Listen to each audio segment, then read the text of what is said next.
Welcome. We'll just continue on. And welcome to Hope and Climate Action at the Local Level, 2022 Ontario Municipal Election. I'm Dr. Millie Roy, a co-chair for OCEC, as well as chair for Cape Ontario. And it's such an honor and pleasure to be here tonight with all of you. While September is traditionally a time of getting back into the swing of things, let's reflect for a moment on the summer it's been. Right here in Ontario, the brutal derecho storm in May killed 11 people and caused nearly $900 million in damage. In the US, over 100 million Americans per day face extreme heat warnings, and California wildfires destroyed an area nearly the size of Hong Kong. In Europe, rivers ran dry, exposing ancient hunger stones across the continent. And both the UK and China each recorded their single hottest temperatures ever. Train tracks buckled and crop fires erupted. In India, birds fell out of the sky. And of course, 1/3 of Pakistan today remains underwater with over 1,200 deaths and catastrophic flooding, fueled by extreme monsoon rains and melting glaciers. And the punchline, scientists tell us this may be the coolest summer of the rest of our lives. So how does that all tie in with our upcoming municipal elections and hope and gathering here today? It's clear we are already living in a climate emergency, but we still have the power and choice to determine how far we will let this go. The solutions for a thriving, sustainable future are all out there. We need urgent government climate policy at every level to embrace those solutions. Thanks to the lowest voter turnout in the history of Ontario last June, our current provincial government represents only 18% of all voters, yet holds a majority to act unimpeded in ignoring sustainable solutions. So on October 24th, we'll have another chance to vote in progressive municipal leaders who will act urgently all across the province. Decision-making at the local municipal level, as we'll hear tonight, has a huge impact on our daily lives. Choosing our local leaders wisely is a powerful form of climate action we can all participate in. As you were joining the call, you hopefully saw some of our visuals trying to capture the essence of OCEC. This is a fully volunteer-run, nonpartisan environmental democracy campaign. The OCEC promotes awareness on environmental issues to empower every Ontarian to urge political leaders with our democratic voice to drive the urgent transformations we need. We hope events like tonight's will inspire and inform you on climate issues and the importance of voting in the leaders with climate action as the absolute highest priority. OCEC also engages directly with politicians to push for climate solutions, and you can engage in that as well. We recognize there is strength in numbers and power in diversity. So we've grown a partnership, and still growing, around our central climate action plan, that was one of the videos you saw, to connect, support, and amplify individuals and over 250 diverse signatory groups representing over 850,000 people, ranging from environmental, health, and community groups to business, education, faith, and more. So I'll wrap up my remarks by thanking everyone joining us tonight, whether as a speaker, a volunteer, or audience, especially as an inaugural webinar event for OCEC. The interest in the event exceeded our every expectation. You blew us away. I hope you all feel the incredible energy of so many of us gathered here together. All of us being here tonight is the perfect example of the great excitement and hope we have that this campaign can build power for future collective actions by connecting the people and groups already on the ground to work together. To grow a movement not towards environmental tipping points, but societal tipping points, where ideas and actions catch on and take off. OCEC is so grateful to co-host this event with a few of our veteran signatory groups, including CAPE, Environmental Defence, and Council of Canadians, And we thank all those others who behind the scenes, as well as our own volunteers, helped cross-promote, amplify, and support. Thank you all for being here in the midst of a climate crisis and a pandemic as we approach our third election in 13 months. It's exhausting and life keeps getting more complicated, but here you are. Thank you for recognizing the importance of this moment. And on this note of thanks, I'd like to hand off next to Val Endicott, our OCEC volunteer lead, to give our land acknowledgement. Good evening. I live in Toronto, Takaranto. I want to acknowledge that we in Toronto inhabit the traditional lands of the Anishinaabe, the Chippewa and Mississaugas, the Haudenosaunee Confederacy, and the Huron-Wendat.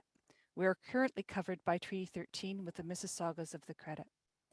Toronto is still home to many Indigenous people from across Turtle Island, and I am grateful to have the opportunity to live on this land.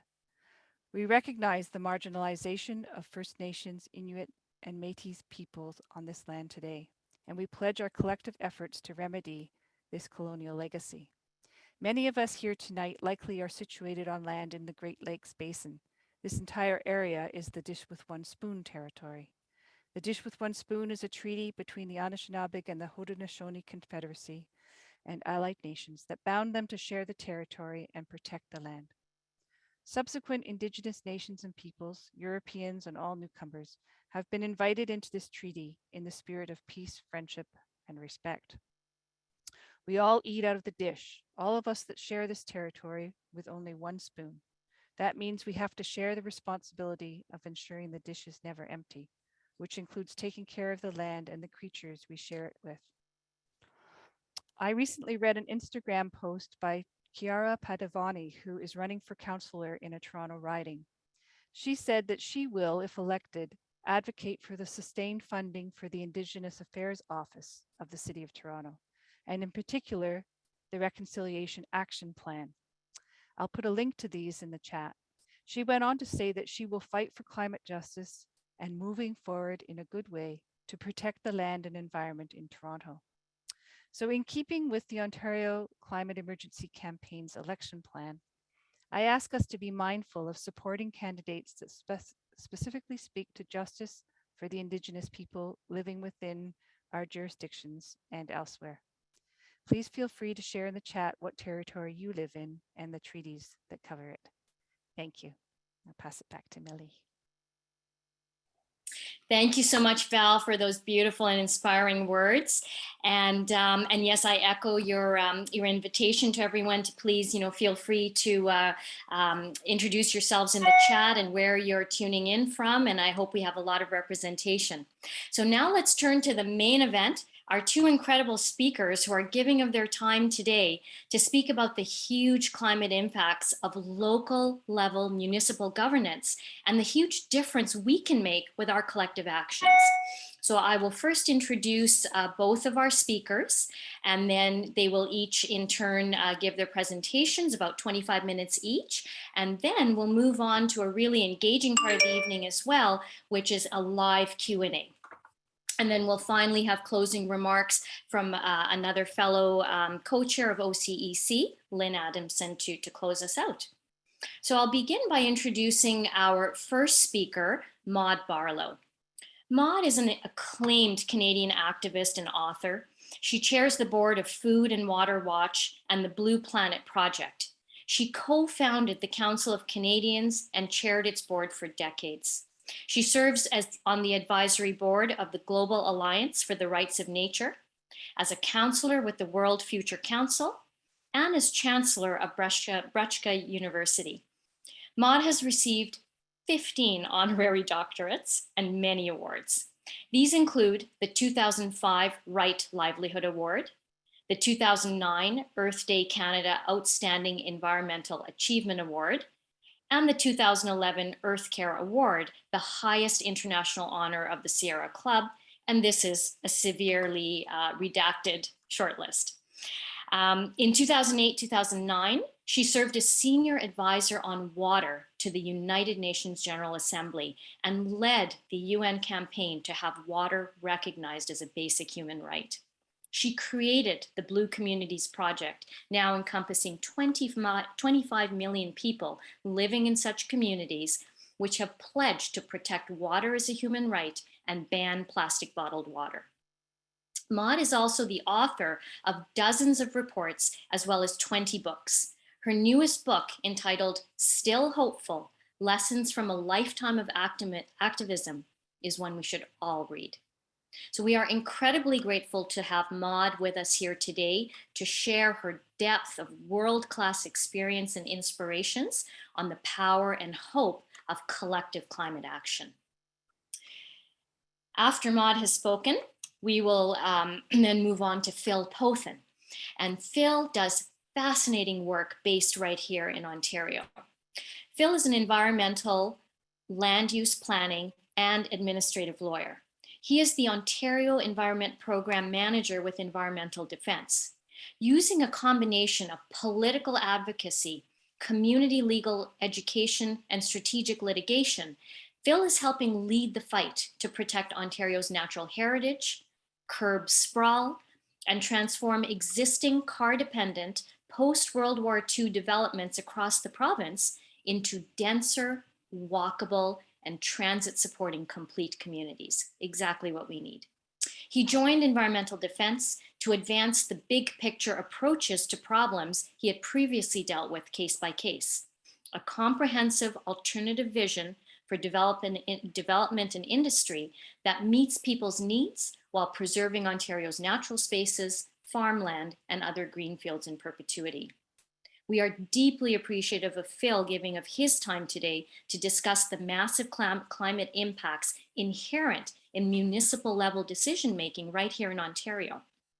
He's uniquely qualified to lead us through this as someone directly and passionately involved in this process on an ongoing and dedicated basis.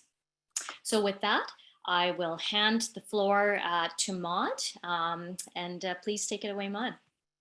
Well, thank you so much, Millie, and thank you, everybody. Big shout out to, I'm sure, many, many friends that I can't even see you, but I know you're there. And I'm delighted to be here with Phil. Big shout out as well to Environmental Defence, which is doing great work on the Great Lakes, particularly the issues around Lake Erie and the return of eutrophication and the blue-green algae. But particularly, I'm very pleased about the position Environmental Defence has taken on Line 5, which is that oil pipeline, that aging oil pipeline that runs under part of the Great Lakes. And there's all of our governments, from municipal to provincial to federal, are all saying, no, it mustn't be interrupted. And we know that if there were ever a spill or an accident, it would be catastrophic. So big shout out to you. I'm delighted to be here as part of this issue, this discussion. I don't have to tell people we have huge issues in this province. We have a climate crisis. We have a healthcare crisis. Millie, you're a doctor, you know this more than most of us. We have the rise of right-wing populism, among others. And the Ford government is, as we know, determined to roll back progress on environmental protection in favor of developers, on the mining industry, and of course, highways, his new highways. And I think it's really important for us to think about how important these upcoming municipal elections are, because we can have a profound effect on other levels of government by having a profound effect on municipal governments. Former Mayor David Miller wrote a wonderful book. It's called Solved: How the World's Great Cities Are Fixing Climate Change. And he argues in his book that the most important climate work is actually being done locally. Cities build parks and gardens, they plant trees, they promote public transportation, they create bike lanes, they fix leaking pipes, they deliver clean water. They're leading with best practices in terms of solid waste management and recycling programs. Many cities, David Miller reminds us or tells us, are so advanced in the work that they're doing on climate and environment that they're exceeding the Paris Agreement discussion, or the goals set at the Paris Agreement, and far exceeding what their national and provincial governments are doing. So it's really important that we're getting involved at the grassroots. And I can tell you from several actually many campaigns over the years, that you can make a difference in terms of the provincial and federal and even international policies and laws, starting from grassroots at the municipal level. Two quick examples. One is the Energy East pipeline, which was successfully stopped. That would have taken bitumen, very dangerous energy product, from Hardisty, Alberta, over 1,300 waterways all the way to the ocean in New Brunswick. Very dangerous. Would have taken an old gas pipeline and converted it. Should have been shut down as a gas pipeline. Should never have been used for this. We didn't stop it by going to the leaders or the federal or municipal or provincial levels. We went to municipalities and we spoke again and again and again to towns and cities all along the route. And it was those municipalities taking a position against Energy East that I am absolutely convinced that just put the kibosh to it. Another was Blue Communities. Millie mentioned it in her introduction to me.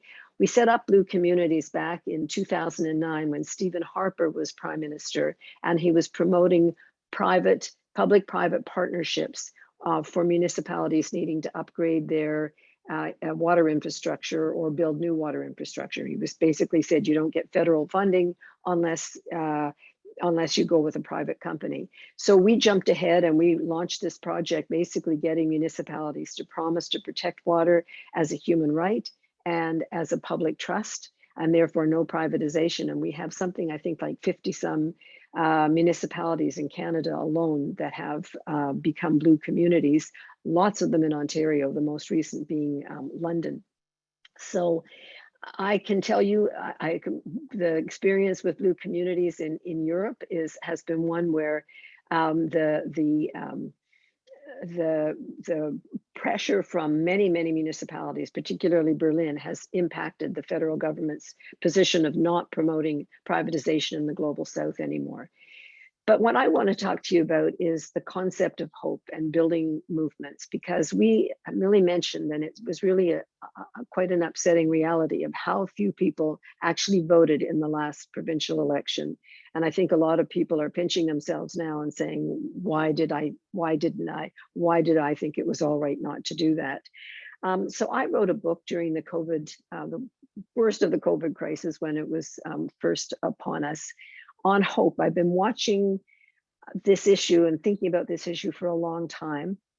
I have 4 teenage grandkids, and I have been watching what it feels like for somebody, 14, to be told, well, there's only 10 years left of a healthy planet. Sorry, kids, we didn't mean to do this, but there you are. Or the 6th grade extinction and all of the issues we know these kids are hearing.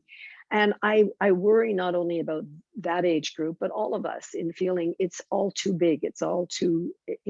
I don't know where to start on it. And my worry is that the feeling of personal hopelessness that I think a lot of us feel can translate into, well, the situation's hopeless. And that is far from the truth. That is the point of the book and what I want to talk to you about tonight. So I'm going to start off with my definition of hope, because it took me almost the whole book to come to this, but I really had to think it through. To me, hope is a commitment to protect all that is good for future generations and the planet, knowing that what we do matters, even if we can't control the outcome. And that's really hard for a type A like me. I'm very controlling around, I want this done and I want it done in this time frame, but we can't do that. So we reach out to mend and touch the part of the universe that's available to us. And we have to have faith that others are doing the same. And this is really important. You can't know what else is happening. You can't know what success or movement is going to look like, because we don't control everything. We have to have some faith. There are 3 major lessons that I learned in writing, in my work and in writing this book, and I just want to share them with you. The first is that we need to define hope. I'm on somebody else's computer here because my Rogers is down, and so I'm just learning how to do this. The first lesson is to define hope. We're not talking about Pollyanna-ish, everything's fine, don't worry, be happy. In fact, I would argue that pessimism and optimism have a lot in common, because they don't require action. They don't require engagement. So I borrowed a term from a woman named Joan Halifax. She's a spiritual leader in the United States. She does work with men on death row. So you can imagine she has something to say about hope. And she coined a term that I love and use, and it's called wise hope. And wise hope requires that you face reality. You don't pretend it's not there. You learn as much as you can about the issues that you're dealing with. So it's not a denial, but you're going to take action anyway. Wise hope requires engagement. It requires that you do something by yourself, better still in communities, but you can't say it's too much for me. I don't know how to do this, therefore I'm not going to. Wise hope welcomes grief, but not despair. And by that, I mean, grief is a process that we go through to come to a place where we can take action. But despair is a dead end. Despair is paralyzing. Greta Thunberg, when she first learned about the global climate crisis, went to bed basically in her bedroom for 2 years. She lost weight. She was just a little thing then anyway. She was only 11. And then one day she got up and she walked down to the parliament buildings in Stockholm, and she sat there and did something. And she said the moment she took action, the depression, the despair lifted. She said, I didn't know where it was going to be. She certainly didn't know she was going to start a global or be part of a global youth movement, but she knew that she had to do this. So I quote, I love this, Clarissa Pinkola Estes is a writer and a psychoanalyst from the US. And she says, I feel despair, but she says, I don't set a table for it. I don't set a place for it at my table. And I just want to quote her here because I think it's quite gorgeous. She says, we are needed. That's all we can know. It is not given to us to know which acts or by whom will cause the critical mass to tip towards an enduring good. So it's hard work to build a just society. It's hard work to build democracy. It's hard work to build science-based policy. And when I speak to young people, I say, sorry, you kind of gonna have to do it all again, because we have to keep reasserting these issues of democracy. And I have to say that I think those of us who are privileged enough to live in Canada, to have some security, and I know that's not for everyone, but to have some security from violence that other activists face in their countries, we have a responsibility to bear witness to the sufferings of others. Wise hope as well requires the complete attachment to the struggle itself, but a detachment from a preordained outcome. Wise hope says when you're overwhelmed, just ask yourself what's the next appropriate step to take, and you take it. You can't control everything. That's the first lesson. The second lesson that I want to share, and that I've learned from a lifetime of activism, is that we have to learn from the past. Every crisis shakes up the existing social order and opens the way for true change. But it also opens the place for a mighty contest. And we're seeing that now with the rise of right-wing populism, with the disturbing disinformation and the vitriol and the hate that's coming towards our healthcare workers, reporters, people who are just telling the truth. This is a contested area. It's an opportunity for us to do something different as we're coming out of the COVID crisis. And I looked to the Second World War. I did a fair amount of writing on it because, of course, it was horrific experience.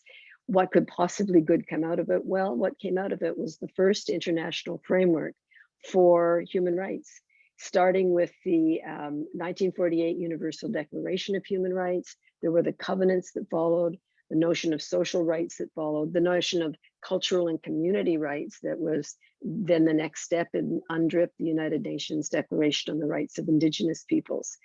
And I think we need to learn from that and look at what happened, what we've learned over the last almost 3 years now.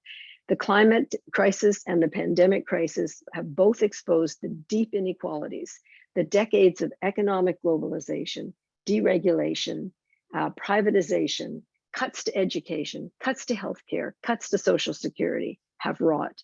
And they have taught us time and again that we need good government and we need to share for survival. This is a lesson that we're learning. It's a personal level that many of us have internalized, the need for changing our values, but certainly institutionally, we You look at the CERB and what happened here in this country. Do you know that the poverty statistic has dropped dramatically? There are far fewer people living under the poverty line than before COVID, because as a people, we came up with a decision to protect as many as possible. And then the third, I guess, lesson is that we need to build a movement. It's really important to take the long-term view as we're building for social change.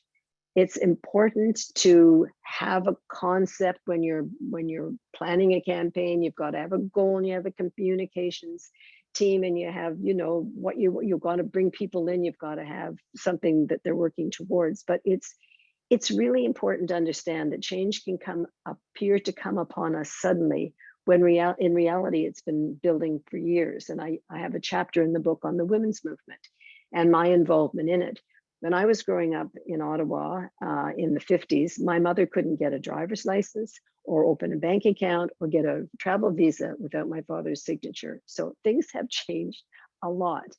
And we need, yes, as I say, we need the goals, but we mustn't be rigid. We have to, change can come upon us in ways that we don't anticipate. I'm going to give you another wonderful quote from another American writer whose name is Rebecca Solnit. She says, this is from a book called Hope in the Dark. We don't know what's going to make a difference. We have to have some faith. She says this: yes, the world is dark, but as in inscrutable, not necessarily terrible. Many take this fear of unknowability into the fulfillment of their dread. But she says far stranger things have happened than the end of the world. She says the world is wilder than our imaginations. Causes and effects assume history marches forward, but history is not an army. It's a crab scuttling sideways, a drip of soft water wearing away stone, an earthquake breaking centuries of tension. Sometimes one person inspires a movement, or her words do decades later. Sometimes a few passionate people start a mass movement. Sometimes those millions are stirred by the same outrage or the same ideal, and change comes upon us like the change of weather. So building this movement is incredibly important. Bringing new people in, educating each other, sharing information. You may have lost that campaign. You may have lost it spectacularly, but you didn't lose if you built a movement. If you taught young people, if you were more engaging. We need to make our movements deeply inclusive and diverse. We also need to be kind. And it was interesting for me as I wrote the book, the theme of being kind to oneself and others kept coming up. I quote a book called On Kindness by historian Barbara Taylor and psychoanalyst Adam Phillips. And they say that Western culture teaches us that outside of our families, being kind or kindness is basically seen as, I don't know, it's a weakness. In fact, they talk about it, and we know this, it's common in current social discourse to express hate for others. And we know that it spills into our movements. And I've seen it in far too much in women's movements, in social justice movements, in unions, in the environmental movement, where maybe people feel they can't take on the big picture and they turn on each other. And we have to find ways to build into our movements and our organizations, ways to heal, ways to care, ways to allow for healing, because we're in this for the long haul. Now, there are many, many signs of hope. I'm just going to give you a few. On water, as Millie said, we got the UN resolution in 2010. Water is recognized as water and sanitation as fundamental human rights. We now have 4 dozen countries that have either amended their constitution or brought in new legislation that basically says water is a human right. We have well over 337 towns and cities around the world who took back their water systems into public management after they had tried privatization. And as Millie said, we now have 25 million people around the world living in blue community cities. And this started in Canada with just a small number of municipalities. And this is just the power that this can take on. On climate, yes, we're not doing enough fast enough. Of course not. We all understand that. But let me say that the world has never been more prepared than we are now. We must not give up on this movement now. We have new agreements on coal, on methane. There's a treaty coming on plastics. COP26 for the first time named fossil fuels in the text. I know that sounds crazy, but it took that long to get that kind of agreement. But I think the thing that's most exciting for me is what I call the tsunami of projects, treaties, pledges around biodiversity protection and restoration. The understanding that while we are fighting to cut these greenhouse gas emissions, we have to protect soil, forests, watersheds, and wetlands. And I said, this is an issue for me around the water issue, because water is often written about as a subset of climate. Just stop the greenhouse gas emissions and everything will be fine. Well, that's not true for water. We are diverting, depleting, polluting, mismanaging water so badly that we could end every greenhouse gas emission in the world today or tomorrow, and we would still have a water crisis. So coming back to this restoration, protection and restoration is very important. There are huge financial commitments at the federal, international level to shift fossil fuel subsidies away from fossil fuel to biodiversity protection, and major commitments on reforestation here in Canada, the commitment to 2 billion, the 30 by 30 pledge to protect 30% of our biodiversity by 2030. We had an exciting event 2 weeks ago, led by a Canadian named David Boyd, who's the UN Special Rapporteur on the Environment and Human Rights, who successfully got the United Nations General Assembly to recognize the right to a healthy environment. And we're moving ahead with this concept of the rights of nature. I am an advisor to the group called the Global Alliance on the Rights of Nature, and suddenly we're just seeing this blossoming all over the world. Most recently, the Magpie River in northern Quebec has been declared basically not a legal person, as in how we would describe personhood, but a protected area. And the First Nation there is working with the local community and has taken authority to be the protector of this river, which now has declared rights to flow, to be clean, to have its living elements protected, and so on. So this is really exciting, and it's coming very much from First Nations in Canada. And I do want to say that I believe there has been a lot of work on reconciliation in Canada.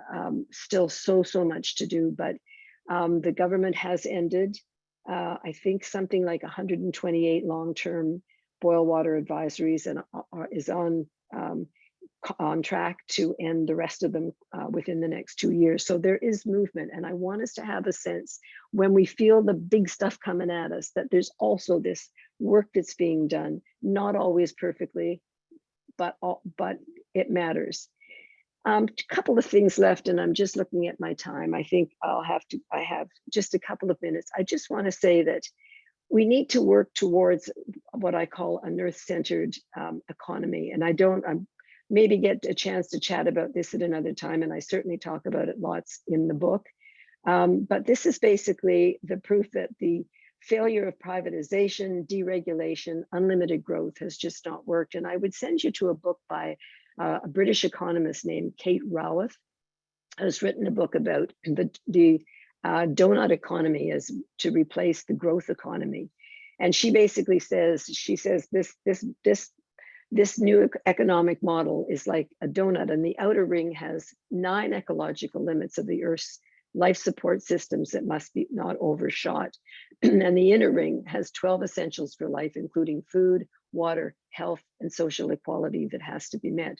And there are a number of cities, including Amsterdam and more recently Nanaimo, that are basing long-term planning on the donut equality. So I just want to end with a couple of quotes that I love. I feel that as we move forward, we have to have some faith, as I said earlier, that others care, and that we are shifting our perspective, that we can change, that the issues that we're dealing with as humans, we have created as humans, and we can find ways to fix. And we have to do this because we can't say to the young people, sorry about that. You know, you're on your own. They're not on their own. This is an intergenerational issue that we have to deal with, and we have the answers, and we have to move forward, and we can do that so much by voting for the right people at the municipal level and jumping in with both feet. And just last thought is that we go back to the need for us to listen to those who know how to live on the earth without destroying it, and that is Indigenous people, First Nations in this country and around the world. And I want to just quote Robin Wall Kimmerer, who's a biology professor at New York State and author of a lovely book called Braiding Sweetgrass. She says, we have to polish the art of seeing. This means listening to plants and heeding the lessons of the natural world. What would it be like to live with that heightened sensitivity to the lives given to ours? To consider the tree in the Kleenex, the algae in the toothpaste, the oaks in the floor, the grapes in the wine, to follow back the thread of life in everything and pay it respect. Once you start, it's hard to stop, and you begin to feel yourself awash in gifts. And speaking of gifts, my very last quote is from a poet who is the poet laureate of DC, Washington, DC, very involved with the Black Lives Matter movement. And he writes this about the task before us, because he says we need love. And he says this, his name is E. Ethelbert Miller. He says, place your heart in your hands and blow gently, spread love like seeds. Thank you so much. Thank you so much, Maude, for that absolutely stunning talk. I think it inspires us all to think and act and make a difference. I loved your last couple of quotes there, and I'm sure people are going to have a lot of questions as we come back to you for the Q&A. So we'll move then from Maude speaking about you know the hope and the actions we can take. Let's move on now to Phil to let us hear all about what's going on right here in Ontario and apply a lot of what we heard to Phil's experience and work. So please take it away, Phil. Thanks so much. I think as Millie mentioned, I'm Phil Pothen, and I'm Council and Ontario Environment Program Manager with Environmental Defence. I've had, not by comparison with Maude Barlow, certainly, some experience with election campaigns and municipal election campaigns, but also with, you know, the nitty gritty of development politics and land use politics in municipalities. And I just want to start out by saying I'm a little starstruck sharing the stage with Maude Barlow, because I was a very nerdy kid who watched the news all the time. And I remember as a child watching Ms. Barlow, you know, when I was a kid in Newfoundland, fighting the good fight on issues that matter way back then. And I mentioned to my partner that I was doing this webinar with her, and she just happened to be reading a book by you, Maude, and she really didn't believe. She thought I was just making it up that I was doing this. So thanks. So now that Maude Barlow has lifted you up and inspired you to use kindness in a very practical way, I'm going to drag you into the darkness and flag some very pointed conversations with our neighbors that we need to stop shying away from. First of all, a note on why Environmental Defence, a national Canada-wide NGO, is engaged in specific Ontario municipal elections this time around. Firstly, two of Canada's very few crisis ecoregions and the ones that are under greatest threat are right here in southern Ontario. Essentially, if you draw a line from Ottawa to Bracebridge, everything south of there is in what's called a crisis ecoregion. And that happens to be the part of Ontario that's highly populated and where municipal elections really govern a lot of what happens of relevance to the environment. And then secondly, you know, post-World War II land use is really the original sin when it comes to Ontario's environmental problems. It's a source of car dependency, emissions, and habitat degradation. So we've got to engage. But the question is, how can we do this as a nonpartisan environmental charity and make a real valuable impact in municipal races? So first of all, we campaign for policies, not particular candidates or partisanship. We prioritize really regional scale impact. So we're disciplined and looking at what's going to have the biggest impact on the climate, on protecting habitat, rather than just being guided by what's the issue of the day or taking our lead from particular, incumbent political leaders.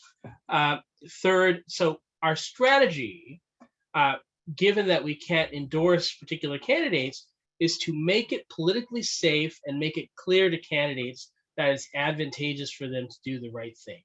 And part of that is using our, quite massive supporter contact list that's really all across Ontario, and the folks who follow us to help connect the dots between good environmental intentions and real choices of right and wrong on municipal policy. And we want to provide very blunt, very clear litmus tests to help voters who care about the environment translate those intentions into effective green votes. And another role that we can play is combating greenwashing of environmentally harmful policy. So the core of our strategy is what we're calling our municipal election litmus tests. So if you can Google these, but if you live in Toronto or the Greater Golden Horseshoe and soon Ottawa and potentially in rural Ontario in this area, there are going to be specific platforms for you. Right now, if you look up what makes a strong environment platform to Toronto, you will see, a clear list of things that have to be, must-have demands from councillors and mayoral candidates to get your vote. There's also a version on the 905 that's available now. We're going out with our outward-facing push on the first of these, the Toronto one, tomorrow. So you're getting a bit of a sneak peek on these before it starts to appear in the media. And so here's Toronto's test. And so this is what we're saying. If you live in the city of Toronto, these are the things that really are going to make the biggest environmental impact, even if they don't sound on the surface like environmental policies. And here's the big one, and one that may take some explaining later on, which we're going to do, and that is Toronto has got to stop sprawl by building a lot of houses very quickly, clearing the obstacles to building houses within the city of Toronto. By houses, I don't mean single family houses, I mean of all types, compact, environmentally sustainable forms. And in particular, we need the mayor, the next mayor, and the next majority on city council to be committed to housing 1.4 million more Torontonians by 2051 if we are going to protect what remains of Ontario's contested countryside, our farmland, and our natural heritage, and if we're really going to have a viable shot at meeting our climate obligations. Second, we need to transform the city of Toronto's post-World War II suburbs, so most of Scarborough, Etobicoke, and North York, and the northern part of East York, into complete communities. It means we've got to overhaul the zoning and approval processes of those communities so that they're no longer, large uninterrupted tracts of single attached homes, so that we have townhomes and semi-detached homes, walk-up apartments and corner stores and small offices in those places, so that they're complete communities. Thirdly, and you'll see that all of the ones that follow from this are dependent on the first two. We've got to roll out rapid transit fast. And that means focusing on investments and changes that aren't infrastructure heavy, that aren't carbon intensive, and can be done very quickly. So this is not to say we shouldn't be doing things like the relief line and long-term infrastructure projects. But what we can do very quickly, if Toronto Council makes it a priority, is what are called rapid TO lanes. So this means taking what is now a mixed traffic lane, reserving it for public transit vehicles, and giving them signal priority so that the light changes. As soon as the bus runs, the light automatically flips so that you turn just an ordinary street lane with a bit of paint and some reprogramming of the lights into a rapid transit lane. And this can be done very quickly. But council has been dragging and slowing this down, saying they don't have the staffing, even though council controls the staffing itself. And so you need to elect councils who not only agree to this in principle to get 10 more of these done on major arterials by 2026, by 2030, but to actually fund the staffing up, even if that means raising salaries to draw, to really attract people to come work for the city. And fourth and related, we need to retrofit Toronto streets to prioritize people over more vehicles. That means getting rid of Toronto's traffic warrants. Sounds very technical, but these are rules which say you can't have a crosswalk in certain places, or you can't have a stoplight, even though it's needed to make things safe for pedestrians, because cars take precedence. And so we really need to overhaul those rules. They don't belong in Southern Ontario. They are relics and they prioritize. We need to replace them with rules that put pedestrians and transit and active transportation first. We need to wean Toronto off natural gas. So a big one that my colleague Lana Goldberg will be pushing is opposing gas plants, and we need Toronto, like all municipalities, to take a clear stand on saying we will not expand gas plants. We will not create new gas plants. The Portland's Energy Center, the expansion of use of the gas plant in Halton Hills is a similar one, which I'll get into later. So we got to take a stand on those, but that isn't strictly within municipal jurisdiction. What they can do is take a stand against it. But what they can do within their own jurisdiction is phase out natural gas for new homes. So electrify heating and cooking and water in new homes. It sounds like we're not talking about your old-fashioned space heaters and baseboard heaters. There are very efficient systems that allow this to be done. They have a proper heating system for your house this way. 6, we want to tackle income segregation of Toronto's neighborhoods by providing density bonuses. A density bonus means that if you're building nonprofit or deeply affordable housing, you can build a lot more on the same lot than you would be allowed to build if you were a private sector developer. So that, this is fleshed out in the CCPA's, publication not so long ago. By doing that, you allow nonprofits to buy cheap land and build a lot of social housing on it very quickly. And then 7, there is a local environmental NGO which has a great reputation called Toronto Environmental Alliance, which really deals with the nitty-gritty of particular issues that they know are going to be on council's agenda. And so we're asking, you should ask your councillor to commit to the stuff on their list of asks as well. So these 7 points, you should be going to your councillor and you should be saying, if you want my vote, I want you to commit to these things. You may not get all of them, but at least try to get the top few, because without them, then really anything that they say about being a good candidate for the environment, really, for all sorts of technical reasons that we get into, it doesn't mean much. It's not credible. So our litmus test, if you live in the greater Golden Horseshoe, right now it's titled a list for the 905. It's quite similar, but there are a few important distinctions.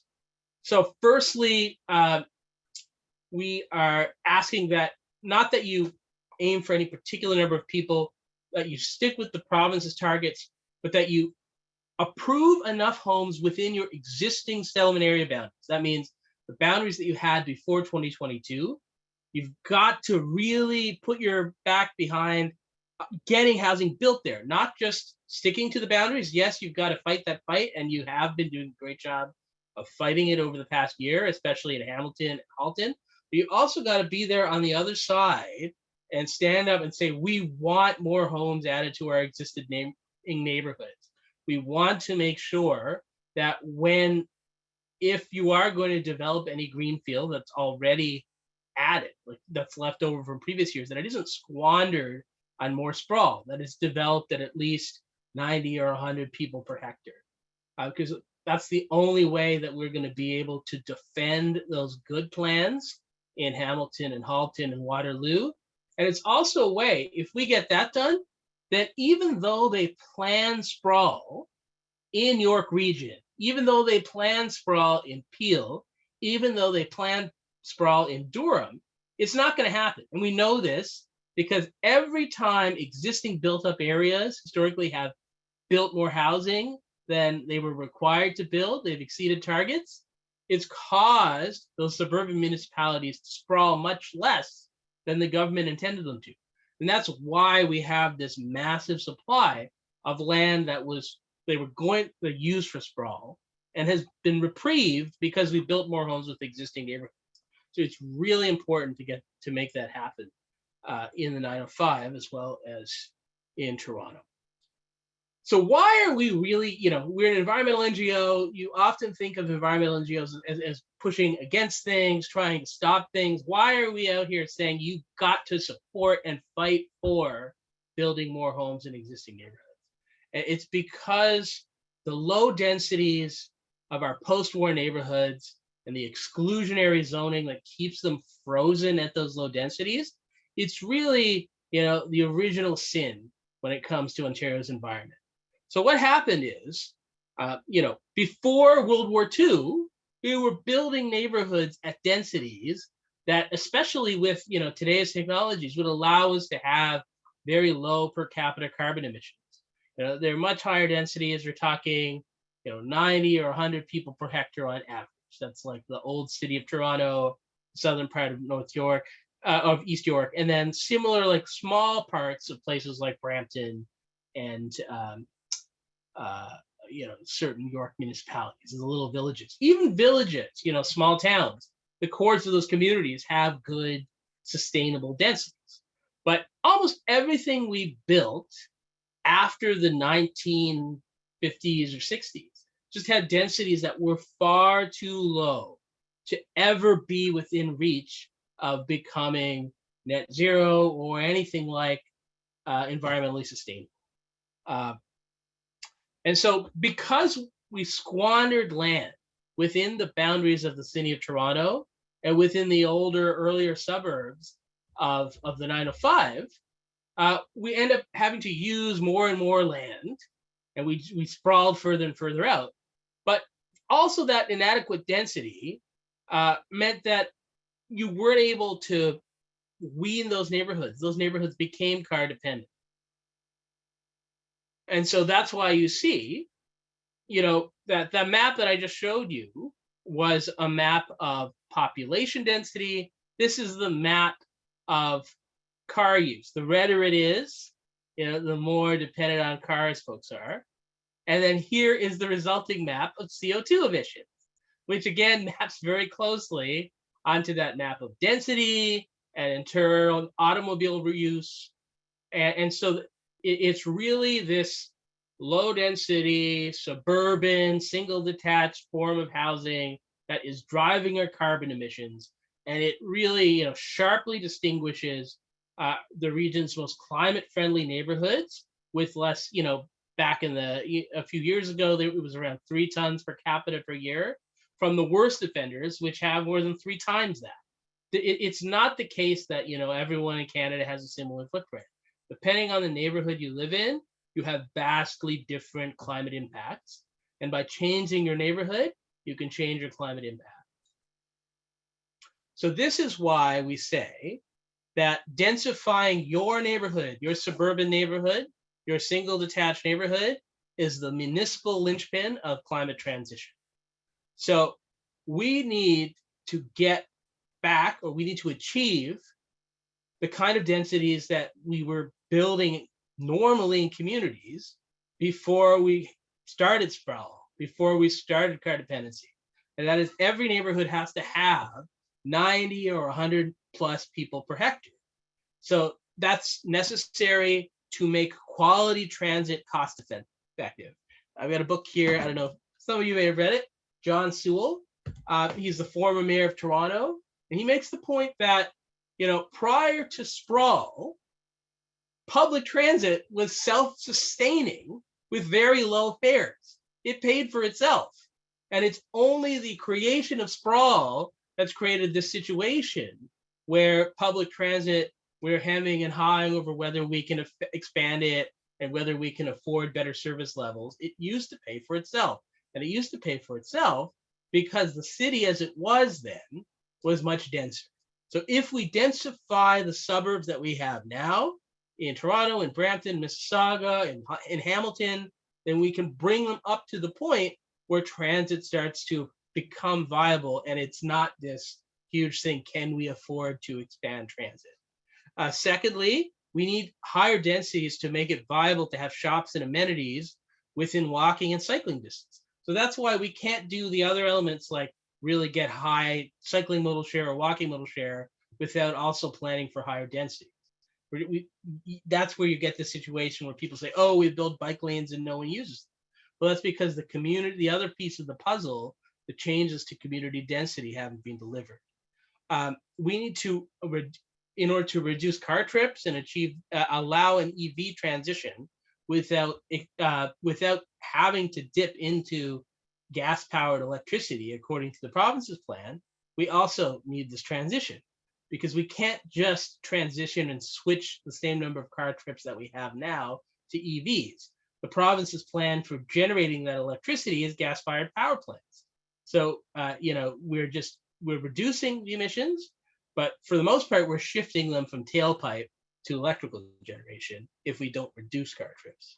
And then finally, and this is the big one that we don't often touch on, when there are neighborhoods that some people can't afford to live in, when price determines whether you can live in this neighborhood on this street or not, in a society where we know we have racial income inequality, then that means that racialized people or particular disadvantaged groups, they're disproportionately excluded from those neighborhoods. And that's environmental racism. So the only way to fix environmental racism is to erase the economic barriers or the economic segregation of neighborhoods by having lower cost housing and deeply affordable housing in every kind of neighborhood. And that means more density. So there are a few things that, and so I think we may have a lot of heads nodding, because it's that's the easy part, because everyone has their ideal view of what densification should look like, and if somehow it doesn't involve anything that annoys them or will annoy their neighbors or will cause uncomfortable conversations. So I'm here to say we got to have those uncomfortable conversations. We can't just do what's easy and comfortable and will be palatable. Maybe that's where we'll start, but we as environmentalists, people who care about the environment, have to be the bad guys who say, great, but we need more. We've got to do the stuff, neighbor, that you don't like. So number one, not just mid-rise on avenues outside your residential street. There's a technical reason why we can't do that, because what we're proposing things that if the municipal government does this, then it will undercut the province's plans for sprawl. So something within municipal jurisdiction, which means that it has to not be something that the province can shoot down. And this means that we have to meet provincially mandated demand estimates for singles and semis and townhomes. So all of these can't just be apartments. We've also got to make room for more low-rise housing types, which isn't going to happen on main streets. That's going to happen in your neighborhood, on your street, in your neighbor's backyard, in your backyard. It's got to happen if we want to save Ontario's environment. And partly that also means walk-up apartments, because while they're not technically equivalents of singles and semis and townhomes, in the provincial rules, a lot of the experts that the province relies on and who the province claims to be supporting, like Mike Moffat, they say, those are reasonable family homes as well. And certainly most environmental activists would agree that's the case. So we need to make room for those on our regular streets as well. And from an environmental point of view, this is also necessary in order to achieve the climate goals that we've set out. Because avenues are too far apart, which means that in many communities anyhow, if we just looked at the avenue, then we'd still leave large chunks of neighborhoods and cities with densities too low to end car dependency. So we've got to extend the density outside of those avenues. And then we've got to also stop restricting the lower cost forms of housing to the busiest, noisiest places, and start putting it in the most desirable places next to parks and ravines as well, so that we can actually sap demand from sprawl, and so that we don't make access to environmental benefits a privilege that you have to pay for. And then it's also, and here's another one, it's more than just gentle density. Yes, gentle density is big. We've got to do that. And certainly we need to lead with that in discussions in public, but we've got to be the ones out there saying, we support more than gentle density. We want rough density. We want all kinds of density. And here's why. Tactical reason, opposition, like every time, one of the big strategies that proponents of sprawl will use is they'll say, well, look at these people, they kick up a fuss over a high-rise development. We've got to put people somewhere, so we have to build sprawl.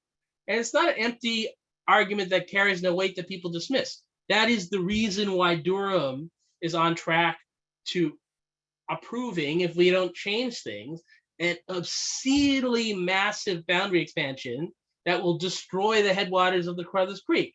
Because one of the leading mayoral candidates complains that, look, all of these mid-rise or high-rise developments, everyone opposes them. Therefore, we need to build sprawl. We've got it.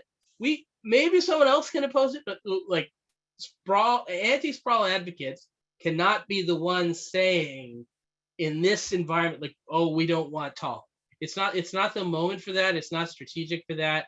We've got to use our voices to say what we do want, right? And not be the ones nitpicking about how it's delivered. And so that's a tactical necessity, but it's also a practical and moral necessity, because we can't make the perfect the enemy of the good. And whether we're comfortable with it or not, the truth is that any way that we prevent sprawl, whether it's mid-rise, apartments, high-rise, it's all better than extending settlement areas and building sprawl. And so if that's what you can get, if someone is offering, if you can get approved units in a taller form, you got to do it. You got to get behind it, because you never know whether the other units are going to come on board. And you got to keep pushing for those other ones, because we do need that within neighborhood density. But we've got to do it otherwise as well. And the second one is that the reasons for opposing this, when we scratch the surface, and they don't really hold up. Like neighborhood character is not an environmental value. And oftentimes things that we're sticking up for, like large swaths of manicured lawn or not having shadow, they're not of environmental value. In fact, shadow is of value in cities now, right? Like, especially with climate change, when it's so hot during the summer, shadows are what make spaces hospitable. So we need to be willing to kind of re-examine what we assume is a bad thing. And then we need to move with fast and with certainty. So one of the problems with just saying no whenever they propose a high-rise building and say, well, we'll do it through gentle density, which we should do and which will work, is that predicting the number of homes that will be created by allowing gentle density is unpredictable, because it's thousands and thousands and thousands of separate lots. So you have to statistically predict how many new homes are going to be created on average, because you don't have concrete projects developers doing this. It depends on individual homeowners deciding that it's something you want to do. So it becomes less certain. You can't point to particular projects that are going to happen at particular times. So that's why it's helpful to have concrete projects that are in development to say, oh, this is where the units are going to go, So you don't need to worry about it. You don't need to force us to sprawl.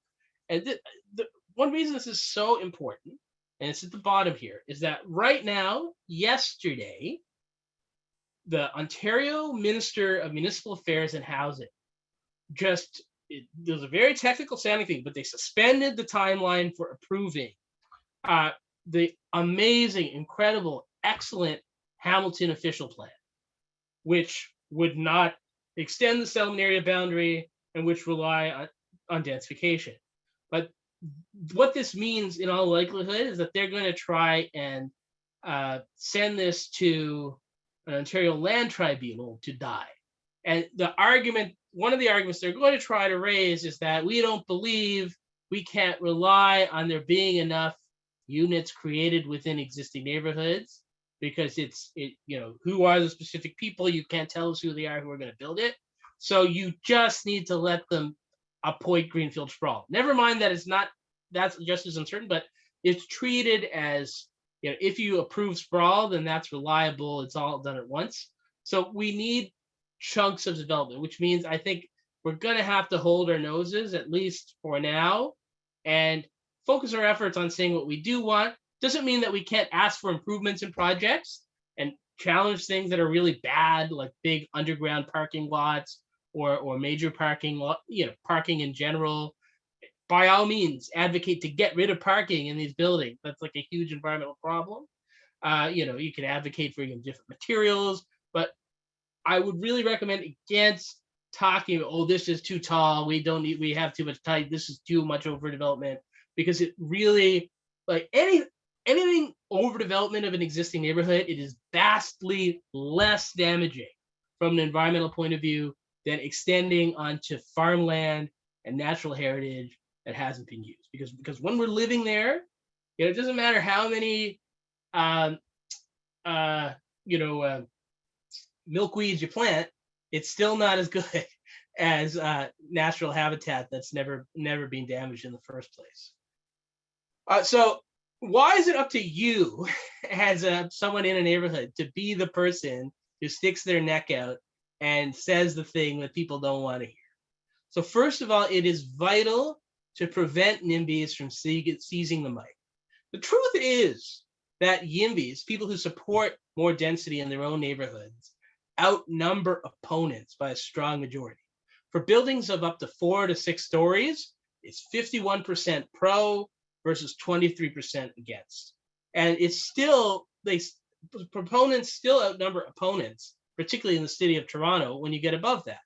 So what happens is opponents get out there really early and they talk really loudly about how you're attacking our community. So then everyone else feels like, well, I guess that's the consensus. I'm not going to stick my neck out. If you get out there first and plant a flag, then you could really change the whole dynamic.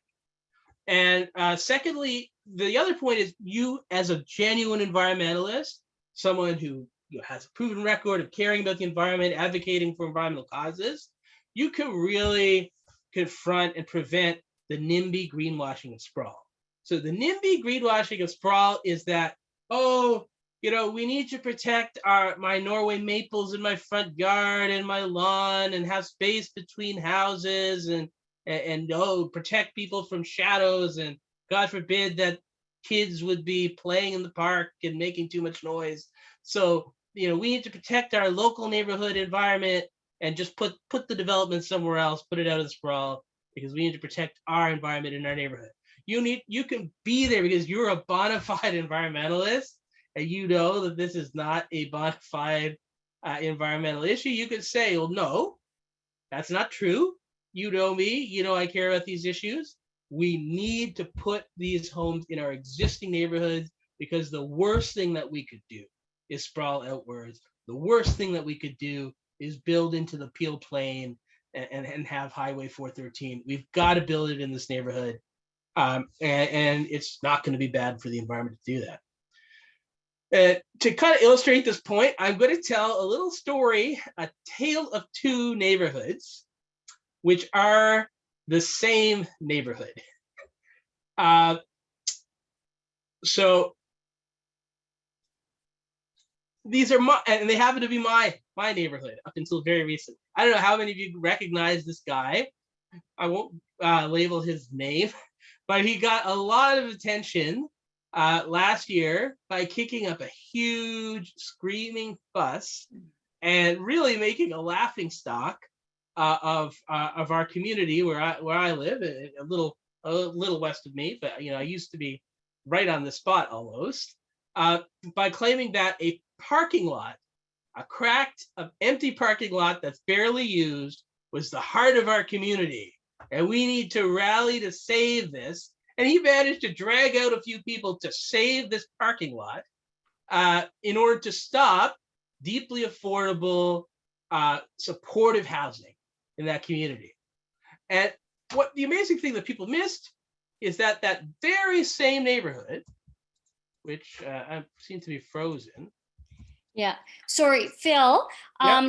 I'm sorry. I'm just going to mention we're trying to keep be mindful of the timing as well. So I guess if you're able to wrap up the last story fairly rapidly, and then we're already into the Q&A time, and then we Yep. can take some questions too. So that's why my hand was up. Thank you. Okay, sure. Yeah. So I would there's just another slide to the same point. It's a picture of me with the actual neighborhood association for this neighborhood, a couple, 3 years prior to that, where we were actually calling for more investment in public housing, where we were calling for a transformation of streets. It's one of the most progressive neighborhoods in the city. But because the NIMBYs got out first and grabbed the mic, it took so much effort. We had to throw so many elbows. We had to get into confrontations to create a situation where the councillor, who's a very mishmashy middle councillor, felt like approving this supportive housing was the politically safest thing to do.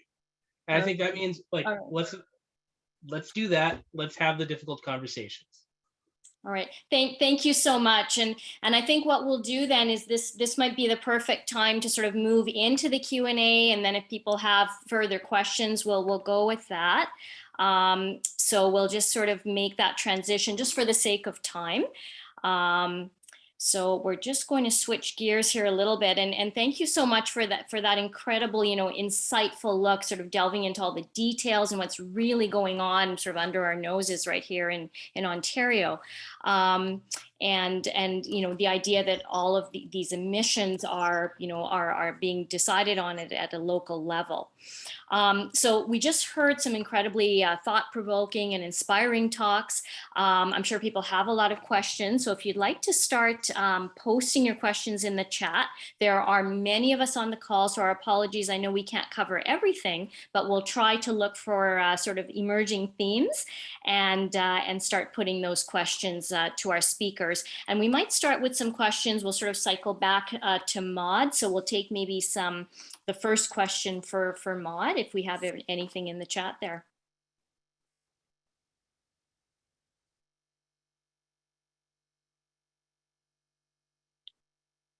And I guess while we're waiting for people to post their questions, I'd like to again thank both of our speakers for incredible talks. And I'm just going to double check if we have. So Millie, I was just going to respond, just that absolute passion and clarity of Phil's presentation. I mean, we do have to give up something for the bigger good. And I felt listening about, I want my canopy trees, and we all do. And that was just such an important, I think it was just a really important message that it can't be just put out there to somewhere else. How we're going to collectively do this so that we protect that biodiverse, those areas of our land and water and soil that we can't live without. So I just wanted to respond to that. It's a real challenge because it does place your personal kind of desires or a way of life against the reality that we have to face. And I just wanted to say I really appreciate it, and I appreciate your passion, Phil, because I know we're coming to the end, and I just wanted to be able to say that. I know, and I am so sorry. I was hoping we could listen through to all the slides, but perhaps some of the questions will sort of segue into everything that you were saying. So I'll just pick one maybe from the chat that I see so far. So somebody asking, how can we increase electricity consumption without increasing nuclear waste? So this is a little bit aside from what we've talked about. Any thoughts from either of you on that? Okay, Phil, please go ahead. All right. So, I mean, first of all, I mean, what we say is, I mean, we don't need to resign ourselves to, vastly increase electricity consumption. One of the key points is that we need to focus on reducing car trips rather than just shifting them to EVs, reducing a lot of the energy uses that we have, just rather than just replacing them. But there is actually practically an alternative to gas-fired power plants or to nuclear, and that is using renewable energy. And we can do that right now by purchasing electricity, very low emission, zero emission electricity from Quebec. I mean, it's not perfect electricity. Obviously, it's hydroelectricity, and there are issues with that, but it is vastly superior to the alternatives that Ontario is proposing right now, and we can do that. And my colleague Lana Goldberg is working on that as part of her package of solutions to the gas plant issue. Perfect. And another sort of theme emerging, and Phil, this stems from everything you were just saying. Several people are asking about ideas on how to actually redevelop low density within urban or suburban neighborhoods when people already own their single family homes, and you're talking about those uncomfortable conversations. So, I mean, here's a big thing, that these neighborhoods are turning over anyway, especially, the bungalows. A lot of these lots built in the 60s, 70s, early 80s, they were built to single-story bungalows, and they are not going to stay that way. Right now, and I know this, like I've worked as, a lawyer on little projects like this. The easiest thing to do to maximize the value of those properties, because it's often a flipper who's going to do that and then resell it, is to build a McMansion. So to build a single, 3,500 square foot house. And that's what the law encourages right now. So we're saying that's bad. That's bad for your neighborhood. It's squandering land. It's bad for the climate. It's hard to heat. It's wasting materials. They could be building more homes instead of larger ones. We need to change the rules so that when that happens, the path of least resistance leads to 3 compact family homes, semi-detached homes, stacked, a triplex, something like this, of around 1,000 square feet instead of one 3,000 square foot home. Because that was the average size of the home that we were building in the 50s and 60s.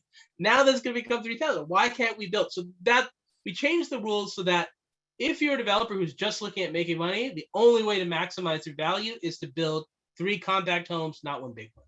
Right. Thank you. Yes, and well put. I'm going to move right along, take as many questions as we can. Here's one for Maud. Somebody who's written, thank you, Maud. Very recently, Guilbeault has equated climate action with lower cost of living. Does this give you hope? We do need to speak about the windfall of making the needed changes. Sorry, you're just going to have to repeat that. I'm on somebody else's computer. Of course. So just do it once more. Sure. We have an excellent question saying that very recently, Guilbeault has equated climate action with the lower cost of living. Does this give you hope? We do need to speak about the windfall of making the needed changes. I honestly think that Phil would be much better to answer that question. Phil, you should take Absolutely.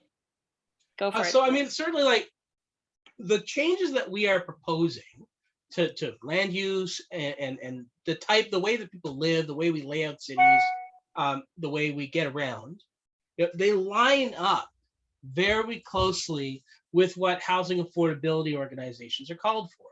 We need lower cost, cheaper to build homes that are also smaller, easier to heat, and use less land. They all line up just the same. And by doing that, we give people the opportunity not to have a car, or maybe, to have one car rather than 2 or 3 in order for people in the family to get around, right? That, I'm able to live in a place where I don't need a car. Doesn't make my life more convenient because there's quality transit. And that's possible because there are apartment buildings all around me. And there's a mix of townhomes and apartment buildings, and that gives the critical mass of people that allows very frequent transit so that we can have a community center within walking distance. So my son walks to hockey. My daughter walks to hockey. We bike or take transit just one stop over to soccer.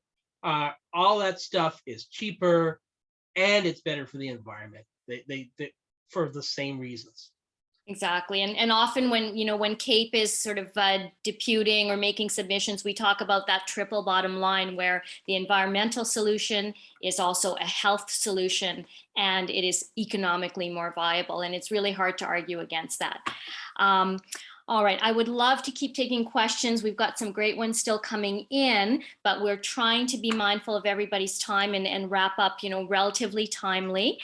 So I think we'll close the Q&A and just move on to our wrap up. Please do visit the ontarioclimateemergency.ca website and sign on. We would love to have everybody join, put our voices together. And at this point, I'm going to turn over the mic to Lynn Adamson, my wonderful co-chair at OCEC, along with Dr. Samantha Green.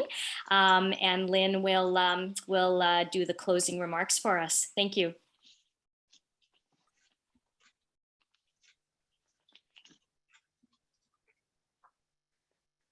Thank you, Millie. And I want to say, first of all, thank you to every one of you for taking the time to come out tonight and gain an understanding of what we can do here in Ontario to strengthen our municipal governments on Election Day, October 24th. So a few pointers. Take action. Make sure your community, both members of your group and the broader community, gets many reminders of October 24th election date. Use social media and newsletters to emphasize the importance of a strong turnout aimed at electing as many climate champions as possible. Every vote counts. Make sure candidates know about the OCEC, Ontario Climate Emergency Campaign Municipal Climate Action Pledge, and encourage them to sign it. You can find that on our website right now, and we will shortly have a printable certificate actually up there on the site as well.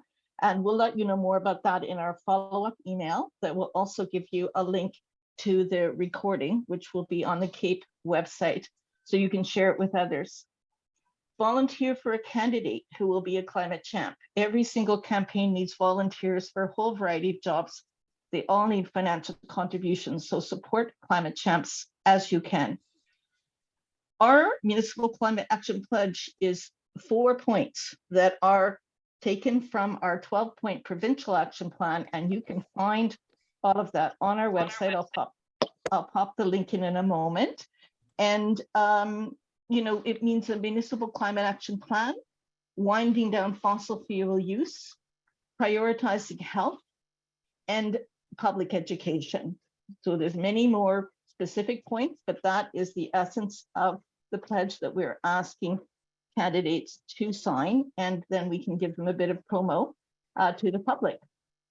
So I wanted to, I'll try and just pop that in their chat.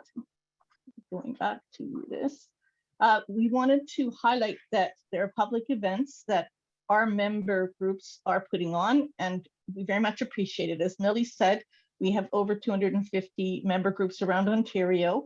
You can send in your events and news to our newsletter team. We'll be putting out a newsletter by the end of September. So do send those in, but in the meantime, we have the Global Climate Strike on September 23rd. In Toronto, it's at 2 p.m. at Queen's Park. We'll also send you details, and I put a few of the social media and website links in the chat. And if you have one happening in your community, feel free to pop that in the chat as well. The October 1st Harvest Walk, I saw the information about that go into the website already. That's going to be walking or cycling, and it's going to start at the fairground if you want to meet up with people and then get ferried to a place to walk or cycle. and then it's going to close at the fairgrounds, which will have many activities happening, a farmer's market and entertainment. So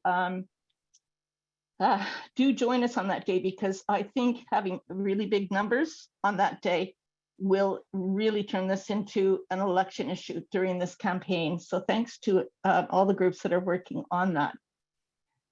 So I'm going to pop the newsletter address in the chat, and we'll also include it in our follow-up. And let's see. And so that you can send in other news that will be coming along in October. We'll put it in that newsletter. So the webinar tonight is hosted by Cape, Ontario, and as well as OCEC. We did it together, and the recording will be posted on their website. Thank you very much to Michael Adamson for tonight's tech support. Thank you to both of our amazing speakers, Maud Barlow and Phil Poten. And do make sure to read Maud's inspiring book, Still Hopeful, Lessons from a Lifetime of Activism. Thanks to Millie Roy for doing so much to make this webinar happen, and for your MC role tonight, Millie. You've done a fabulous job. Thanks to our colleague and other co-chair, third co-chair, Samantha Green, who was not able to be with us tonight. So everyone, we have tremendous collective impact when we come together. We invite you to join OCEC. We invite you to come out and get involved in your local communities. And I'm so glad that there are people from all over Ontario here. Let's make change together. Thank you, everyone.